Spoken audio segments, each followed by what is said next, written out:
It's time to cook with Susan Beck. Well, tonight I am making a big pot of beef barley soup back here, and I thought, it would be great to have a little biscuit with this. So I decided maybe I'd make my Cheddar Bay biscuits, and then I remembered that this weekend I had been flipping through a magazine and found all these 3-drop biscuits. It's all the same recipe, just a lot of different mix-ins.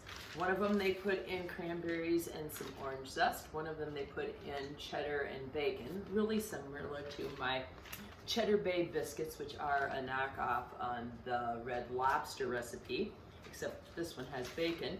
And then they had a blue cheese and chives. Well, I decided that I'm gonna make my own combo. I'll list some of these ideas, but I think you can make my Cheddar Bay biscuits with a variety of mix-ins. So by mix-ins, I just mean all the things we're gonna add into our dough. So we're gonna get our dough made first, and then we're gonna try, I got this new smoked blue cheese we're gonna try tonight, and the Craisins. So I'm kind of making a combination of the 2 recipes that were in there and basing it somewhat on things that I have in my house. But I'm still gonna use my Cheddar Bay recipe as the basic dough for my biscuits. So I am going to start with 1 cup of flour, and I'm just gonna heap that cup and use a table knife to level it off. And now I have a nice level 1 cup measure of flour. I'm going to repeat that. A little more in than I need. Run my knife across it. All right, 2 cups. Now, if you notice, I'm putting this into a sifter. You can get a sifter where you pull the handle back and forth, or one where you crank the handle. I happen to have a crank handle. Either one is just fine. Now the reason I am sifting is because I am using baking powder. I just find that if I don't do this, baking powder is kind of clumpy. And again, I'm gonna level that off. You really need to get any little balls of baking powder broken up. And when it goes through the mesh on the bottom of the sifter, I can show you that better when my flour is out, it takes care of that. Also into this recipe is a tablespoon of sugar and a half a teaspoon of salt. I'm just going to crank the handle and let everything fall out into just a nice fine dust. It just breaks up any clumps in the flour, sugar, salt, powdered, the baking powder, and that's the one I'm most concerned about. All right, sometimes I just kind of shake it there at the end if it's not all coming through. Okay, as you can see here, this has a mesh bottom, and so it just sifts it right through. I also like to use my sifter when I'm making like buttercreams, because then you don't have like balls of powdered sugar, because sometimes that clumps as well.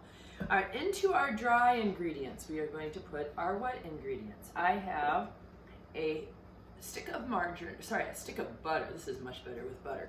A stick of butter that I've melted, and I kind of let it cool back down so it's not too hot, and 1 cup of milk. Now we drink 1% milk at our house, so that's the kind of milk I'm using, but any kind of milk would be just fine.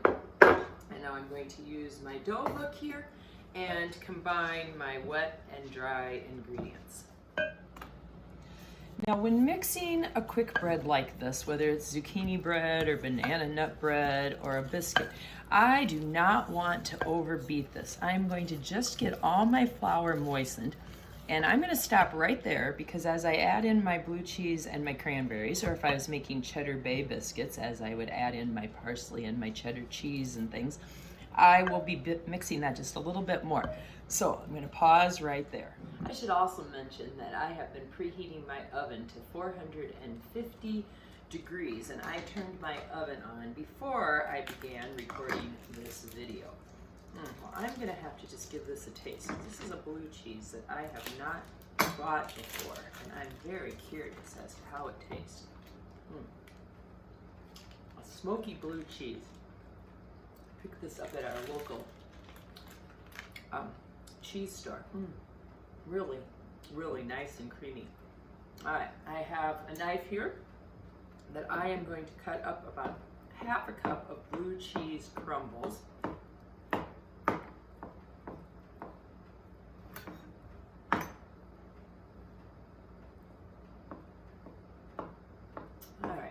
looks pretty good, and I can just eyeball this, or if you want to measure it, feel free to do that. If you're new to cooking, you might like to do a lot of measuring. Some of these things I don't always so much anymore. That's not true when doing like cookies and cakes and things, but something like this where it's just the extra mix-ins, not a huge deal. I think I eyeballed that quite well. All right, I don't want to waste this blue cheese that's left here on my cutting board, so let's just scoop that all right in as well. All right, then we're going to do a half a cup of the Craisins and see what we think of these biscuits tonight. A little mixing it up with some different mix-ins. All right, in it goes. Gotta taste those Craisins too. I love Craisins. Craisins are dried cranberries. Just a light little stir, just enough to get some Craisins and blue cheese into every little spoonful. All right, get the cheese out of the way.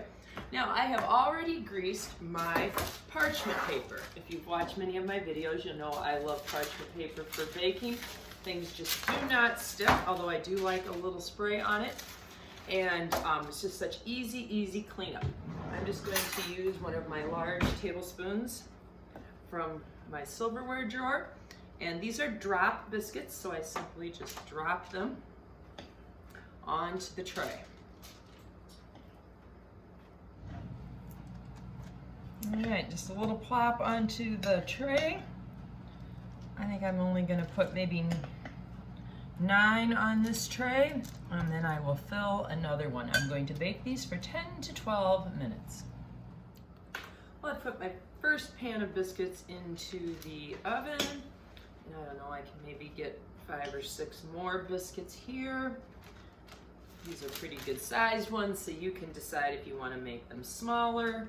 For us tonight, it's a bowl of soup and a biscuit, so a larger sized biscuit is an okay thing.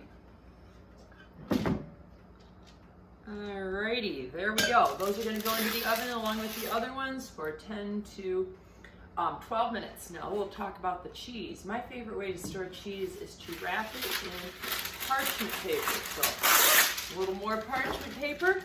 Take that delicious smoky blue cheese and just wrap it up in parchment and stick it into a Ziploc bag where I'm going to remove as much air as possible.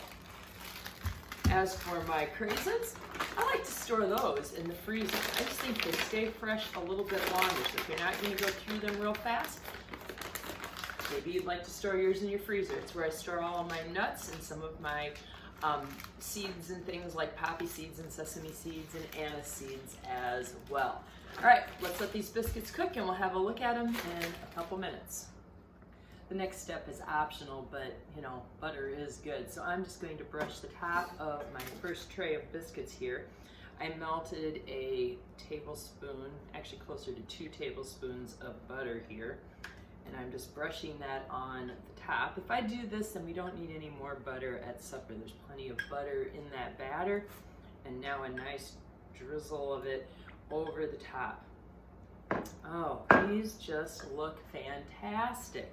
Now I can just see all that blue cheese bubbling there. I'm excited to taste that part. Now these are still steaming hot. I'm gonna let that cool just a second. I know they're pretty much done because they move around on my tray really easily and they cooked through. And if I break that open, you know, it's just nice doughy texture there. Yum. So I like blue cheese and Craisins on a lettuce salad, so I'm thinking that this is going to just be a great mix-in. That blue cheese is excellent. Just gives it that little bit of bitter. And a little sweetness from those cranberries. And it's just such a nice, light, airy biscuit. It's unbelievably easy to make. It's perfect when you just need something to finish out supper and make it a little bit more of a meal. So, whether you want to try Craisins or orange zest or chives or blue cheese, cheddar, bacon. Other ideas, put in some garlic, put in some Italian seasoning, put in some green onions. Try pepperoni instead of bacon. Give my biscuits a try. with any mix-ins you can think of. And in the notes below, when you leave me a comment, feel free to tell me what you tried and how it turned out. And subscribe to Time to Cook with Susan Beck.